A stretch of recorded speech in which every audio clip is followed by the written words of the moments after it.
हिंदी में यूपीएससी की तैयारी से संबंधित प्रोग्राम्स को देखने के लिए सब्सक्राइब करें स्टडी IQ IAS हिंदी।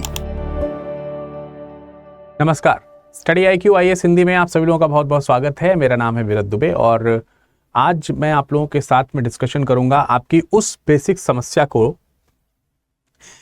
जो शायद हर एक यूपीएससी एस्पिरेंट को कभी ना कभी फेस करनी पड़ती है during the long run journey, पूरे एक समय पे अगर हम देखें तो। और वो क्या है, उसके ऊपर हम लोग एक बार अगर फोकस करें तो क्या चीज़ें हो सकती हैं। सबसे पहले तो कुछ इंपॉर्टेंट सवाल आते हैं कि भाई यूपीएससी की तैयारी, मतलब एक चीज़ और मैं आपको बता दूं, सेशन शुरू करने से पहले मैं आपको एक चीज़ स्पष्ट तौर पर बता देना चाहता हूं कि मैं आप लोगों के लिए कंप्लीट यूपीएससी सोल्यूशन लेकर के आता हूं। तो यूपीएससी स्ट्रेटजी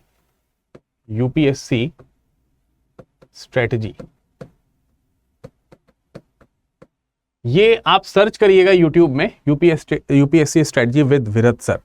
तो मैं आपको एकदम जीरो से, वहां से कि क्या आपको यूपीएससी की तैयारी करनी चाहिए, सीएससी की तैयारी करनी चाहिए या नहीं करनी चाहिए, वहां से मैं आपको गाइडेंस प्रदान करता चला रहा हूं। और इसी क्रम में मैं आज आप लोगों के लिए लाया हूं कि भाई जो यूपीएससी की प्रिपरेशन है उसमें टाइम मैनेजमेंट कैसे किया जाए, मैनेजमेंट जो है वो कैसे किया जाए, इसके ऊपर हमारी पूरी एक चर्चा होने वाली है। तो आप लोग इसमें बने रहिएगा, पूरे सटीक तरीके से मैं रणनीति बनाने का प्रयास करूंगा। यहाँ ये ध्यान रखना ज़रूरी है कि आप सब के लिए स्ट्रेटजीज अलग अलग हो सकती हैं, मतलब एक मैं ऑन एन एवरेज एक बना दे रहा हूँ। इससे आपको गाइडेंस या थोड़ी सहायता ज़रूर मिलेगी, पर इसमें आप चेंजेस ज़रूर करें अपने अकॉर्डिंग, ठीक है। चलिए शुरुआत करते हैं। लेकिन सबसे पहले मैं आपको ये बता दूं कि भाई जब आप यूपीएससी की प्रिपरेशन कर रहे हैं तो जैसा कि मैंने आपको कहा है कि आपको यूपीएससी के बारे में पहले समझ होनी चाहिए। जिनकी नहीं है, पीछे के 3 वीडियो देख सकते हैं आप, उसमें मैंने क्रम से बताया है सारी चीज़ें। आप वहाँ जाकर के पहले चीज़ों को देख लीजिए। तो टाइम मैनेजमेंट करने से पहले, टाइम जो मैनेजमेंट जो है उस टाइम मैनेजमेंट से पहले क्या ज़रूरी है, ये ज़रूरी है कि आप जानें कि यूपीएससी किस समय कौन सी परीक्षाएं कंडक्ट कराता है। यानी कि यूपीएससी के जो एग्जाम्स हैं इनका लगभग समय सारणी जो है वो क्या है, समय सारणी इनकी जो है वो क्या है, ये आपको लगभग तय करना होगा। किसी खास सिचुएशन में ही एक आध महीने आगे पीछे जाती हैं, अदरवाइज कुछ फिक्स टाइम है। जैसे आप देखेंगे तो आपको मई जून के आसपास, अगर हम प्रीलिम्स की बात करें तो यार मई जून के आसपास आप देखते हैं ज्यादातर तो मई में एग्जाम प्रीलिम्स का हो जाता है। तो इसके लिए हमें फोकस कब करना होगा, स्पेशली फोकस का मतलब यहां पर यह है कि अब इस समय सिर्फ और सिर्फ हमें प्रीलिम्स की तैयारी करनी है, प्रीलिम्स पे ध्यान देना है, क्योंकि अगला एग्जाम जो हमारा लगा है वो प्रीलिम्स का है। उसी तरीके से हमें यह ध्यान हो इसका फोकस पॉइंट क्या है। इसी तरीके से मेंस की अगर हम बात करें तो मेंस के लिए आपका जो एग्जाम होता है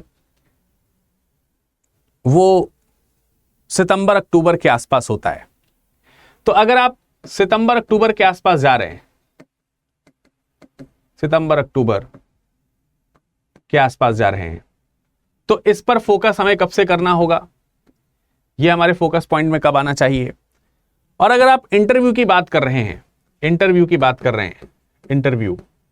इसकी बात कर रहे हैं, तो ये हमारे पास में जनवरी, फरवरी, है ना, इत्यादि के आसपास पड़ता है। तो इसका हमारा फोकस जो है वो, इस पर हमारा फोकस जो है वो कब होना चाहिए। तो इसके अकॉर्डिंग हम तैयारी रखें अपनी, और अपनी स्ट्रेटजी जो है इसके अकॉर्डिंग तैयार करके आगे चलें। सबसे पहले तो ये ध्यान रखना है, जैसे एक एग्जांपल के तौर पे मैं आपको बता दूं कि आपका जो भी टाइम टेबल हो, उस टाइम टेबल में ये चीज भी इंक्लूड होनी चाहिए कि हमें कब किस परीक्षा के लिए तैयार रहना है, उसका समय निर्धारित हो। जैसे अगर आपका मई जून में प्रीलिम्स लगा हुआ है तो इसका मतलब ये हुआ कि भाई आप जनवरी फरवरी जो है यहां से क्या करें, पूरी तरीके से अपना फोकस किस पे रख दें, प्रीलिम्स पे ले आए। तो फोकस टाइम क्या है आपका प्रीलिम्स के लिए फोकस टाइम है जनवरी फरवरी। इसका मतलब यह हुआ कि जिस भी ईयर को आप टारगेट कर रहे हैं, लेट्स से 2026 को आप टारगेट कर रहे हैं, तो 2026 में प्रीलिम्स जो है अगर आपका मई जून में होने वाला है, तो 2026 के प्रीलिम्स के लिए आपके पास में स्पेशली समय होना चाहिए प्रीलिम्स की प्रिपरेशन, रिवीजन इत्यादि के लिए, वो जनवरी फरवरी का हो। ये फोकस पॉइंट में रहेगा। लेकिन फोकस पॉइंट जो है वो एकदम एग्जाम के पास में है, इसका मतलब इससे पहले हमें इसकी तैयारी करनी होगी, है ना।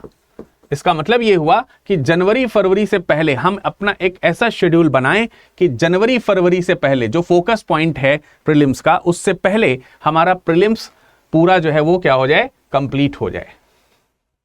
ये चीज आपको ध्यान रखनी है, इसको ध्यान से सुने समझें, वरना कंफ्यूजन आपको रहेगा। कंफ्यूजन नहीं करना है कि भाई आपका प्रीलिम्स का एग्जामिनेशन अगर मई जून में होने वाला है तो हम प्रीलिम्स पे फोकस ज्यादा करेंगे। किस समय ज्यादा करेंगे? जनवरी फरवरी के समय से फोकस करना शुरू करेंगे और जनवरी फरवरी मार्च अप्रैल तक हम जम के फोकस पर करेंगे। लेकिन इस फोकस वाले टाइम से पहले हमारा प्रीलिम्स जो है वो कंप्लीट हो जाना चाहिए। इसका मतलब ये हुआ कि आपकी जो प्रीलिम्स से रिलेटेड जितनी भी एक पूरा का पूरा जो एरिया है वो आपका प्रिपेयर हो जाए दिसंबर तक, है ना, दिसंबर तक पूरा हो जाए। अब यहां एक पेच और फंसता है कि क्या हम प्रीलिम्स की तैयारी अलग से करते हैं? तो आंसर आता है नहीं, हम प्रीलिम्स की तैयारी अलग से नहीं करते, हम तैयारी करते हैं मेंस की।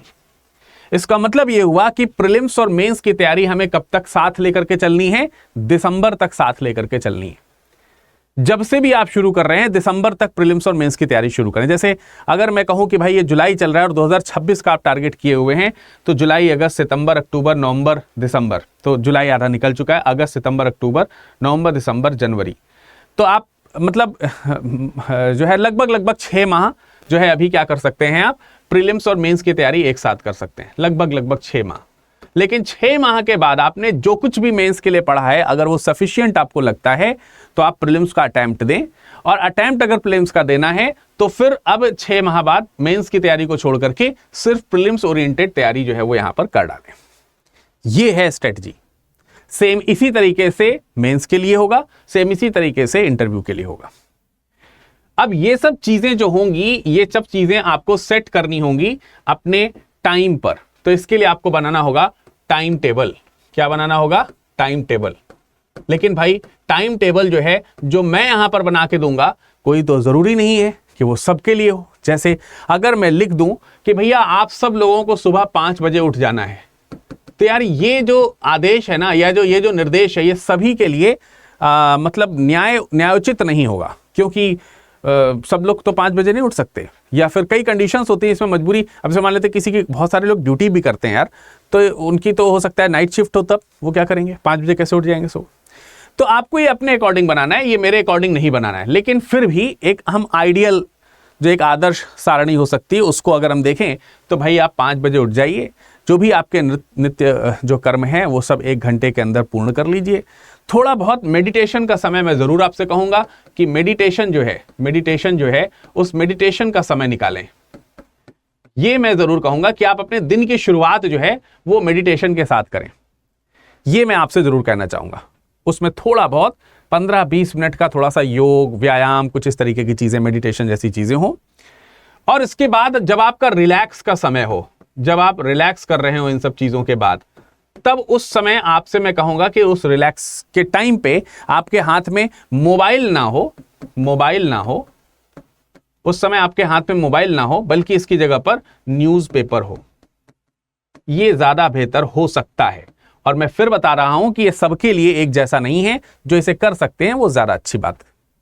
इसके बाद अपने पढ़ाई का जो है वो स्ट्रक्चर आप बनाएं, ठीक है, पढ़ाई जो है उसका स्ट्रक्चर आप इसके बाद आप बनाएं। अब ये पढ़ाई का स्ट्रक्चर भी सबका इंडिविजुअल है कि कब उसे प्रीलिम्स की तैयारी करनी है, कब मेंस की तैयारी करनी है, ऑप्शनल सब्जेक्ट्स कब प्रिपेयर करने हैं, ठीक है। अब इसी में आपको ब्रेकफास्ट अपने हिसाब से जोड़ना होगा, अपने जो भी जो दूसरे जैसे नहाना और या जो भी जो काम है आपके, वो सब के लिए आपको अलग से समय निकालना होगा। दोपहर का भोजन, ये सब अलग अलग समय पे करना होगा। तो आप एक काम करिए, जैसे आप मान लेते हैं कि आप स्टूडेंट हैं, अगर आप मान लेते हैं कि आप स्टूडेंट हैं और आप कॉलेज गोइंग स्टूडेंट हैं, या फिर आप स्टूडेंट हैं, आप कॉलेज गोइंग स्टूडेंट हैं, बट कई बार होता है कि हम कॉलेज जाते नहीं हैं, या फिर हो सकता है आपका कॉलेज पूरा हो चुका हो, अब आप केवल और केवल यूपीएससी की प्रिपरेशन करने के लिए किसी शहर गए हो या अपने शहर से बैठे बैठे पूरी डेडिकेशन के साथ तैयारी कर रहे हो, तो सबके कैलेंडर अलग अलग बनेंगे। तो मैं क्या करूंगा, मेरा एक टेलीग्राम है, सब लोग उससे जुड़ जाइए। ये मेरा टेलीग्राम है, इससे आप जुड़ें। और यहां पर मैं एक टाइम टेबल जो है वो शेयर कर दूंगा, एक आइडियल टाइम टेबल शेयर कर दूंगा यहां पर।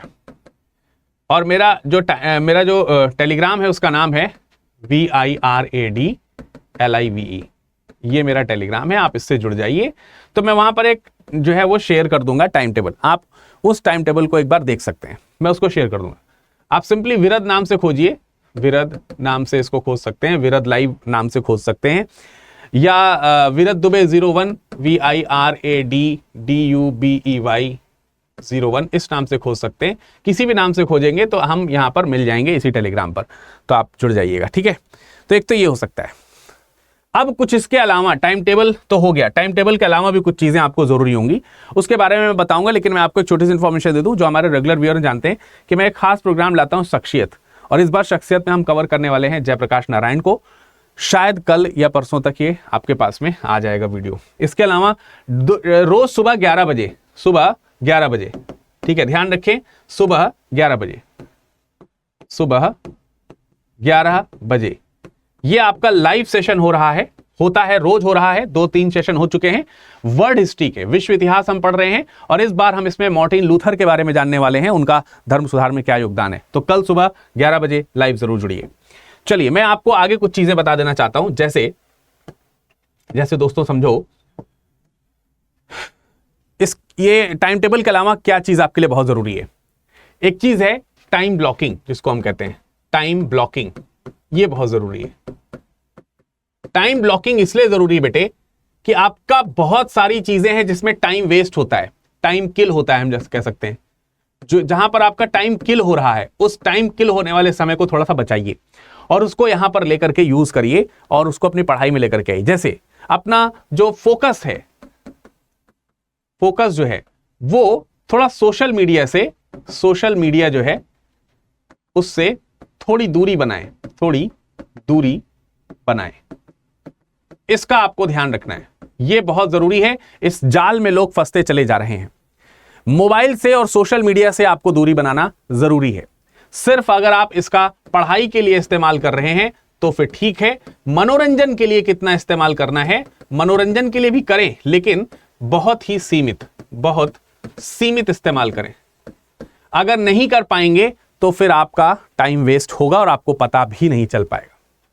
तो एक चीज ये है जो आपको फॉलो करनी चाहिए। दूसरा एक चीज है जो आपको फॉलो करनी चाहिए, वो है आपकी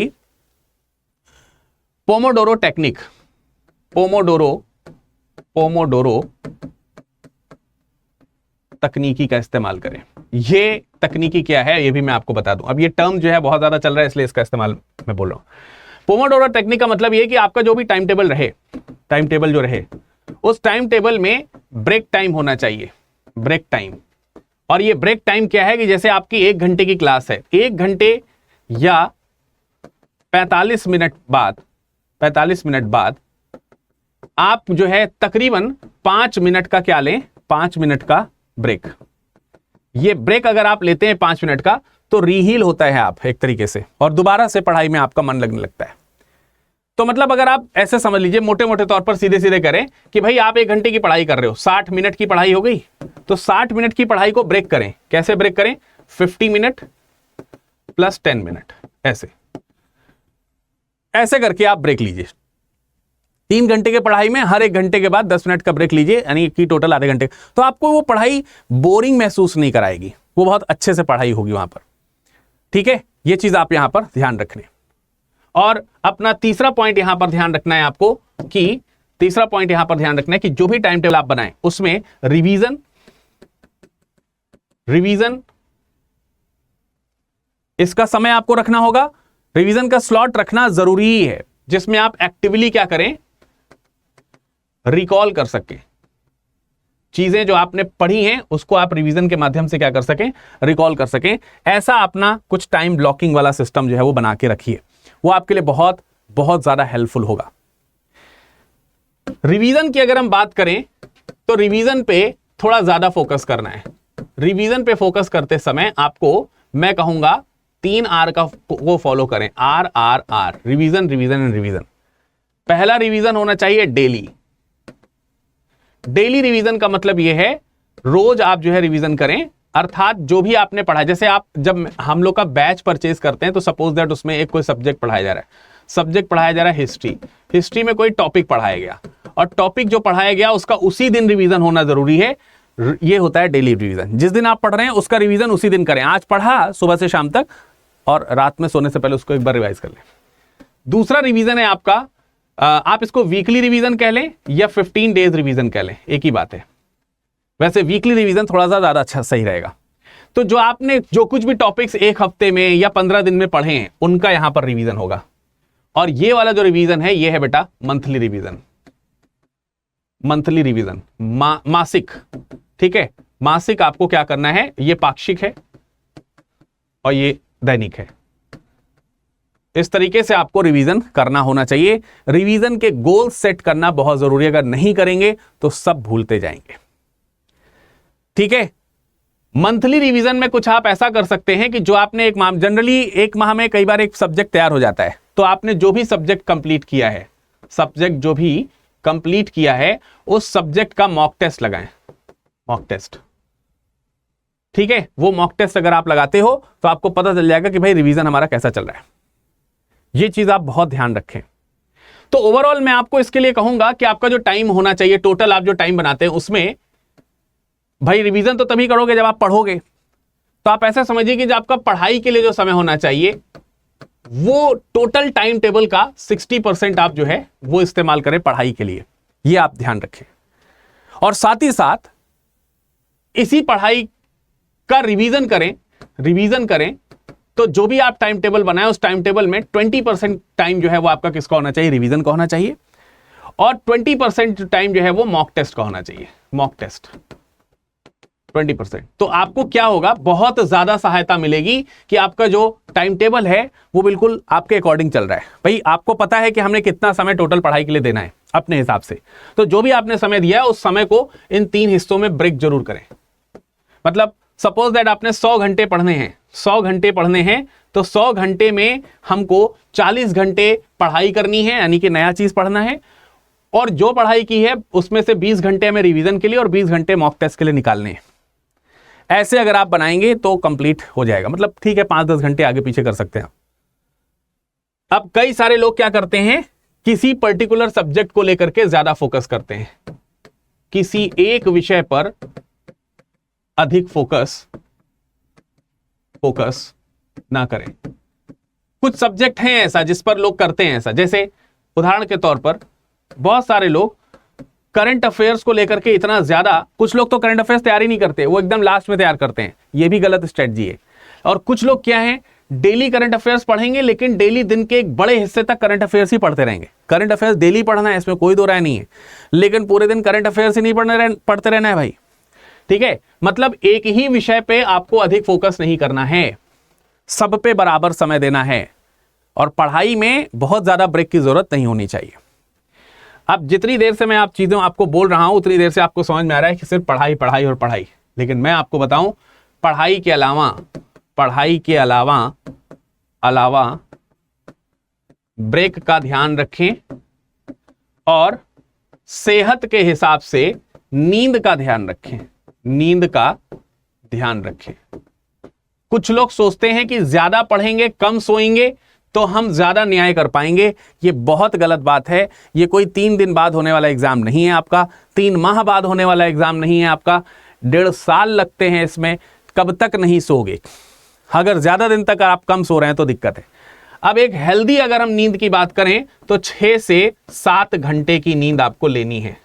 इसका मतलब यह हुआ कि जो आप यहां पर टाइम टेबल बनाएंगे दोस्तों, ये जो टाइम टेबल आपका बन रहा होगा, इस टाइम टेबल में, ये जो टाइम टेबल आप बनाएंगे, इस टाइम टेबल में सब चीजों के साथ साथ आपको अपनी नींद का भी समय वहां पर लिखना है। 6 से 7 घंटे सोएं, ठीक है। अगर मान लेते हैं 6 घंटे सपोज दैट आप सो रहे हैं, 6 घंटे सो रहे हैं, तो कम से कम 2 से 3 घंटे का समय आपका जो है अन्य कार्यों में जाएगा। दैनिक जो कार्य है, नहाना धोना खाना पीना ये सब में, तो 9 घंटे तो आपके इसी तरीके से निकल जाते हैं। तो आपके पास में बचते हैं तकरीबन 15 घंटे, ठीक है, तकरीबन 15 घंटे बचते हैं। अब इस 15 घंटे का शेड्यूल आपको बनाना है, तो मैं कहूंगा इस 15 घंटे में भी 7 से 8 घंटे के पढ़ने का अगर आपने शेड्यूल बना लिया, तो फिर भी आपके पास में जैसे सपोज दैट 8 घंटे पढ़ने का शेड्यूल बनाया है ना, तो भी आपके पास में 7 घंटे समय फिर भी बच रहे हैं अपने सोशल लाइफ को जीने के लिए। तो इस तरीके का बैलेंस करके टाइम आपको बनाना है, ये चीज आप ध्यान रखें। व्यायाम, मेडिटेशन, सबके लिए समय निकल आएगा।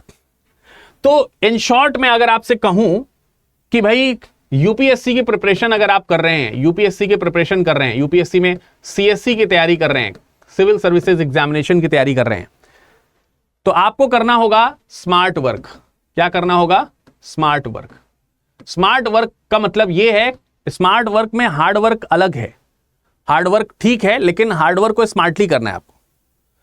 इसके अलावा चाहिए आपको कंसिस्टेंसी। कंसिस्टेंसी यानी कि निरंतरता। अगर आप स्मार्ट वर्क के साथ साथ निरंतरता बना करके रख रहे हैं, और निरंतरता में जुड़ रहा है अगर आपका डिसिप्लिन, डिसिप्लिन अर्थात अनुशासन, अनुशासन, तो भाई साहब ये आप मान के चलिए कि ये फॉर्मूला तैयार हो गया है। मालूम है किस चीज का? सक्सेस का। सक्सेस, ये सक्सेस का अर्थात सफलता का फॉर्मूला है। तो यूपीएससी में सफलता का फॉर्मूला क्या निकल करके आया? ये फॉर्मूला गांठ बांध लो कि हमें स्मार्ट वर्क करना है। स्मार्ट वर्क टाइम मैनेजमेंट से ही आता है। कोई भी स्मार्ट काम आप देखिए टाइम मैनेजमेंट से ही आएगा। कोई भी स्मार्ट वर्क आप देख लीजिए, सब टाइम मैनेजमेंट से। निरंतरता बहुत जरूरी है। ये नहीं कि एक हफ्ते तक तो जोश में रहे, बढ़िया से किए, उसके बाद फुस हो गया मामला, ऐसा नहीं करना है। और डिसिप्लिन, अनुशासन के साथ। अनुशासन का मतलब यही है कि आप थोड़ा थोड़ा प्रतिरोज करें। जैसे आपसे कहूं कि आज आप पहला दिन है, आप जो है पुशअप लगाओ, हो सकता है कि आप 10 पुशअप लगा दो। भाई साहब गारंटी के साथ कह रहा हूं कि अगले दिन आपसे कहूंगा कि 10 पुशअप लगा दो, आपके हाथ इतने दर्द कर रहे होंगे, नहीं लगा पाएंगे आप। तो अगर आपको मैं 10 पुशअप का टारगेट देता हूं तो आप क्या करो? आज 1 पुशअप लगाओ, कल 2 लगाओ, परसों 3 लगाओ। ऐसे करते करते 10वें दिन आप 10 पुशअप लगा लोगे, आपके कहीं दर्द नहीं होगा, और फिर आपकी प्रैक्टिस 10 पुशअप की बन जाएगी। तो पहले दिन नहीं करना है आपको कि पहले दिन कर लिया फिर सारे दिन नहीं कर पा रहे हैं। थोड़ा थोड़ा थोड़ा थोड़ा थोड़ा थोड़ा करके आगे बढ़ना है। ये चीज आपको करना है, ये चीज आप करें। और ये सब में सबसे बड़ा सहायक जो हो सकता है दोस्तों, वो ये है हमारा प्रतिज्ञा बैच। तो आप भी ले प्रतिज्ञा। प्रतिज्ञा 2 तरह से लेनी है आपको। एक तो प्रतिज्ञा बैच लेना है, और दूसरा आपको खुद से प्रतिज्ञा करनी है कि हमें, आप अपना वर्ष निर्धारित कर लें कि हमें इस वर्ष प्रीलिम्स निकालना है, प्रीलिम्स निकालना है हमें इस वर्ष। तो उसके लिए आपका टाइम वेस्ट ना हो, आपका समय बिल्कुल भी खराब ना हो, आप जो है नियत समय पर चीजों को तैयार कर पाएं। ये जो बैच है इसमें हम सब कुछ आपको प्रदान करते हैं, किताबें, पढ़ाई, मेंटरशिप, टेस्ट सीरीज, पूरा का पूरा आपका सिलेबस जो है वो टाइम पर खत्म होता है। और आप जो कुछ भी सोचते हैं कि हमें यूपीएससी के लिए चाहिए, वो सब कुछ इसमें मिलता है। और एक सबसे बड़ी सहायता मिलती है कि अगर आप मेरा कोड इस्तेमाल करके अगर बैच में एनरोलमेंट कराते हैं, तो आपको मैं पूरे बैच के दौरान मेंटरशिप प्रदान करूंगा। आप मुझसे जब कभी भी कोई प्रॉब्लम हो, मुझसे बात कर सकते हैं। तो इसलिए आपको मेरा लाइव विरद लाइव कोड इस्तेमाल करना है। ये कहीं नोट कर लो, कुछ भी हो जाए। जैसे मान लेते हैं कि कभी कभी हमारे जो सहायक हैं वो आपको कॉल करते हैं और वो आपके एडमिशन लेने में सहायता प्रदान करते हैं, तो आप उन सहायक से अपनी तरफ से कहना है, वो आपसे पूछे या ना पूछे, आपको खुद बता देना है कि मैं विरद सर का स्टूडेंट हूं या मैं विरद सर की स्टूडेंट हूं और मैं उन्हीं के नाम से एडमिशन लेना चाहती हूं। ठीक है, उससे क्या होगा, एक तो वो बहुत अच्छे से आपको असिस्टेंस प्रोवाइड कराएंगे, दूसरा वो हमारे कोड ही लगा करके आपका एनरोलमेंट करवाएंगे, तीसरा आप हमसे जुड़ पाएंगे, ये चीज़ वो हमें बता देंगे, और हम और आप जो है पूरी पढ़ाई के दौरान एकदम कनेक्टेड रहेंगे। तो सब चीज़ें स्मूथ रहेंगी। अगर आप बताना भूल जाएंगे तो फिर आपको दिक्कत होगी। ठीक है, हो सकता है कि फिर आपको मेरे से जुड़ने का मौका ना मिले। तो अभी एक चीज़ और भी है, प्राइस जो है वो ये है कि आप तैयारी करने की शुरुआत कर सकते हैं 9,999 से। 9,999 से लेकर के मतलब 30,000 तक अलग अलग वेरिएशंस हैं। तो आप देख सकते हो कि जिसमें भी जो भी आपका पॉकेट मनी अलाउ कर रहा हो, उसके अकॉर्डिंग आप ले लीजिए। सब में जैसे इसमें आपको पढ़ाई के लिए सब कुछ मिल जाएगा, मतलब वीडियोस वगैरह सब मिल जाएंगी, बुक्स वगैरह इसमें नहीं अवेलेबल होंगी, तो आप धीरे धीरे करके ऐड ऑन करा लेना बाद में। अगर आपके पास में वन टाइम में खर्चा करने का है तो वन टाइम में खर्चा करके एक पूरा फुल फ्लेजेड बैच ले लीजिए और फिर आराम से पढ़ाई कीजिए। फिर आपका टारगेट चाहे 2026 हो, 2027 हो या फिर 2028 हो, आप आसानी से तैयारी कर सकते हैं। ठीक है, तो मेरे ख्याल से आपको सारी चीजें समझ में आ गई हैं। किसी भी तरीके की आपको कोई समस्या है तो हमें कांटेक्ट कीजिए। VIRADLIVE ये हमारा टेलीग्राम है, ये हमारा टेलीग्राम है और यही हमारा इंस्टाग्राम भी है, यही हमारा टेलीग्राम भी है। आप हमें व्हाट्सएप कर सकते हैं 8953595687 पे। अपनी समस्या को पहले अपना नाम के साथ लिख करके भेजें, फिर जरूरत पड़ेगी तो आपसे कांटेक्ट भी हो जाएगा। और आप हमें इंस्टाग्राम टेलीग्राम के साथ साथ विरद VIRAD.Dubey DUBEY @studyiq.com यहां पर आप अपना नंबर शेयर कर देंगे तो आपसे हमारी बात हो जाएगी, या मेरी टीम में मैं खुद बोल दूंगा कि भाई इनसे बात कर लीजिए और इनको जो भी सुविधा प्रदान करनी है, डिस्काउंट इत्यादि जो संभव हो सके वो प्रदान कर दीजिए।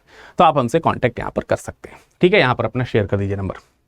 तो चलिए मिलते हैं फिर अगली किसी स्ट्रेटजी वीडियो में, जरूर जुड़िएगा। क्लासेस शुरू हो चुकी हैं, मैं आपको पहले से बता दूं, क्लास में एडमिशन कराने की अंतिम तिथि जो है वो 20 जुलाई है, तो 20 जुलाई से पहले इसमें एनरोलमेंट करा लीजिए। Thank you. Study IQ IAS, आपका सिलेक्शन हमारा मिशन।